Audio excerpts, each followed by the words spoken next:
अस्सलाम वालेकुम दोस्तों, पाकिस्तान बमुकाबला इंग्लैंड के दरमियान पहले वनडे मैच में पाकिस्तान क्रिकेट टीम के कप्तान बाबर आजम और पूरी पाकिस्तान क्रिकेट टीम के साथ एक अजीबोगरीब वाक़या पेश आया।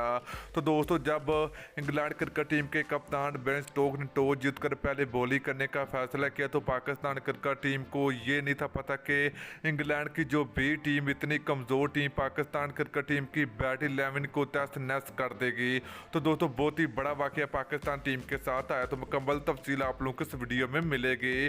तो दोस्तों, अगर आप लोग चाहते हो कि पाकिस्तान क्रिकेट टीम पहला वनडे मैच जीते, जो जल्दी इस वीडियो को लाइक करें, उसके बाद चैनल को सब्सक्राइब करें और बेल आइकन जरूर अनेबल करें ताकि आप लोगों को मजीद क्रिकेट की वीडियो मिलती रहेगी। तो चलिए दोस्तों, आपको बताते चले कि पाकिस्तान बमुकाबला इंग्लैंड के दरमियान फर्स्ट ओडीआई मैच आज 5 बजे खेला गया। 5 बजे शुरू हुआ।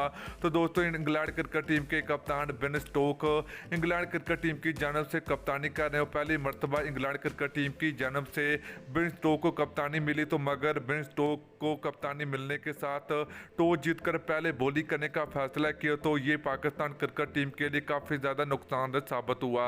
तो दोस्तों, पाकिस्तान क्रिकेट टीम की जानब से फ़खर जमान और इमाम अल्लाह को पहले ओडीआई मैच के लिए बैटिंग करने के लिए मैदान में उतरे। तो पाकिस्तान क्रिकेट टीम का पहला ओपनर बल्लेबाज पहली गेंद पर आउट हुआ। तो दोस्तों, इसके बाद तीसरी गेंद पर पाकिस्तान क्रिकेट टीम के कप्तान बाबर आजम भी चलता बने और बाबर आजम और इमाम अल्लाह को बगैर कोई रन बनाए आउट हुए। तो दोस्तों, इस तरह पाकिस्तान टीम की 4 विकेटें गिर चुकी हैं। वो पहली 2 विकेटें पाकिस्तान क्रिकेट टीम की बगैर किसी स्कोर पर गिरी। पहले ओवर पर 2 विकेटें गिर चुकी थी।